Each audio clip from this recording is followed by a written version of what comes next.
Hello everybody, welcome to Guided Reading. Today we're going to be starting at page 267.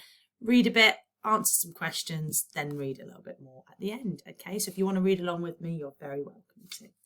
This chapter is called Some Kind of Lovely. At launch -6, I was still insanely hoping that Dad would actually turn up. Especially at launch -6, to be honest. Because at launch -5, they were going to do the spray-on Power Rangers spacesuit thing. The thing about the spray-on spacesuits is that you have to have a bald chest before they put the stuff on you. So, if you're a dad, you have to have your chest waxed. That means they pour warm wax all over you and then rip it off with strips of cloth. When the wax comes off, it pulls all your chest hairs out with it. At launch -5, my dad still hadn't come, and I was screaming in pain and looking at a piece of wax covered in curly hairs that had been pulled out by the root. Ouch. There, said Dr. Drax. The agony of re-entry will be nothing after that. Apparently, women do it to their own legs, and they don't even get to go to space afterwards. After that, they sprayed on my spacesuit. It felt warm and tickly, and I was allowed to go back into the living quarters and wait for it to dry. When I got there, Mr. Bean was waiting for me. He shook my hand and wished me well. You take care of yourself now, he said. I said, I thought you were going to be taking care of us. I thought all we had to do was enjoy the view. He laughed. Then he said, since you mentioned the view, there was something I wanted to tell you. You got your pips, right? Yes. Think hard about what you put in there. Could be your most important piece of safety equipment. What? More important than our spacesuits? Maybe. You see, the thing about space is, I said, it's full of dead people. You already told me. Space is somewhere else. Do you see? It's not just far away. It's a different kind of place. It can get a hold of you. Are you saying you'll like it when you get there? He smiled. My mother used to say that. Did yours? He looked out of the window. Even though it was daylight, you could still see the moon, pale but huge like a big balloon. He said, did you ever hear of Ed White, first American to spacewalk? A long time ago now, 1965. First American to open a door into space, to dangle from a wire and look down at the Earth and see the whole planet roll by beneath him. He couldn't believe what he was seeing. Everything he knew and didn't know. His friends, enemies, places he'd been, places he'd never go, all just sitting there in his field of vision. When it was time to go back inside, he couldn't tear himself away. He was like, let me stay a little while. Why don't you? And isn't that America? Oh, no, it's Africa. And, the command pilot, Jim McDivitt, he had to bawl him out somewhat to bring him back to his senses. Do you see what I'm saying? I said, not really. Florida had just arrived in her Power Rangers get-up. She said we were supposed to keep moving around to check for fissures and flaws. Mr. Bean went on. I'm talking about how to stay in one piece.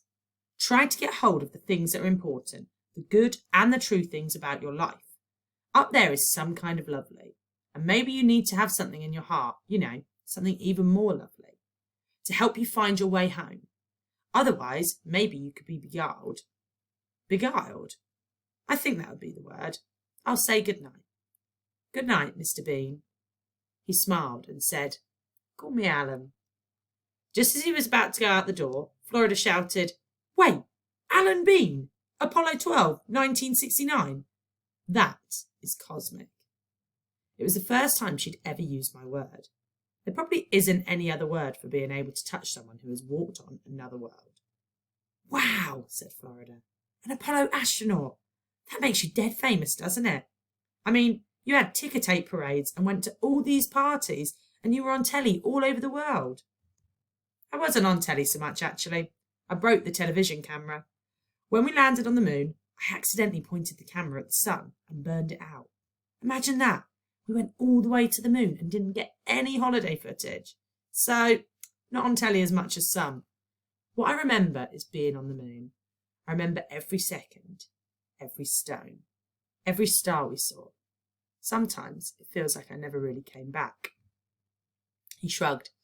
But I did come back, he said, and you remember that. Where you're going, it seems far away and dangerous, but you will come back.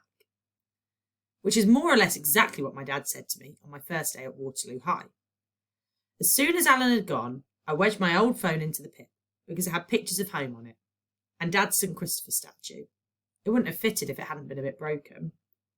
Florida said, "What are you taking that for?" I said, "Why? What are you taking?" She said, "Haribo, mostly." I think I'd probably pack that too. Right, let's read the next little bit of the next chapter, which is called I Want My Daddy. When we left the crew quarters the next day, the dads were all waiting by the transporter, ready to say their last goodbyes. Monsieur Martinet, Samson 1 and Eddie Xanadu, with 2 security guards, one each side of them. They chatted to their boys, rubbed their hair and punched them in the shoulder. Samson 1 shouted to me to look after my boy now. I had one last crazy hopeful thought that my dad might show up with the others, but he didn't. At least I had Alan to talk to. Dr. Drax gave us each a lighter-than-air ice lolly shaped like the dandelion. A last-minute treat. She smiled. When Infinity Park opens, we're going to sell these all over the world. Aren't they just delicious? Oh, by the way, I have to ask you all to hand in your new Drax phones, just to protect the secrecy of the mission. The first thing I did when I got onto the flight deck was shuffle Dad's St. Christopher out of my pip and wedge it into the instrument panel. The whole rocket was throbbing, so St. Christopher looked like he was doing some kind of mad dance. The other thing that I found in there was the little credit card stress tester. As I picked it up, it changed from blue to pink and a message appeared. Just one word: stressed. The infinite possibility was 200 feet high. At the top, you could feel it swaying in the wind, and you could hear the wind rolling in and out of the pipes and engines, sobbing and sighing and generally sounding miserable. As a responsible adult, I had to do all the last-minute checks. All the way through, Samson 2 kept spouting space facts. I suppose it was his way of coping. "Do you know," he said, "that exposure to weightlessness makes you grow? Because there's less pressure on your spinal column, it relaxes, and that makes you taller." Just what I need, I thought. A few more inches. I said, "We could have a see how you grow chart, just to see if it's true, and kind of experiment." I made them all line up so I could mark their heights on the back of the safety door, just to take their minds off things. Max suddenly said, "I'm not frightened. When the going gets tough, the tough gets going. Also, only the strong survive, and I am strong." "Yes, but I'm strong," said Hassan. "Does that mean—" "No, yes, but I'm not strong," said Hassan. "Does that mean I won't survive? Where's my daddy? I want my daddy." Florida said, "Your dad's probably in jail by now," which didn't help. The stress tester had changed from pink to scarlet. The message read, "See doctor immediately." I said, "We're all worried about takeoff. Let's stop thinking about it. In fact, let's think about inflating our escape suits. Come on, let's do it." It hadn't just been the electric Ribena. I was right. It was distractingly funny. The kids all sat in their places. I made sure they were strapped in, made sure the suits were on properly, made sure they all remembered where the inflation buttons were, then got into my own place and shouted, 3, 2, 1. The suits began to hiss and grow, and we all swelled up like giggling tangerines again. The suits expanded into every corner of the module, with just our heads sticking out. Then the countdown started. 20, 19, 18. "I need a wee," said Hassan. "Then do one. You've got your special suit on, don't forget." "Alan Shepard wet himself just before Freedom 7 took off," said Florida. No one else heard her say this because there was a sound like mountains snoring. Everything shook like the worst earthquake film you've ever seen. Our stomachs dropped to the floor. The rest of ourselves dropped to the floor. And suddenly it felt like there really was a giant invisible dad. But he was furious and he was crushing us between the palms of his hands. And we could do nothing because our arms wouldn't move. We couldn't shout because our faces wouldn't work. And I remember thinking, if this is what it takes to get us up there, what is it going to take to get us down again? Right, we'll pause there.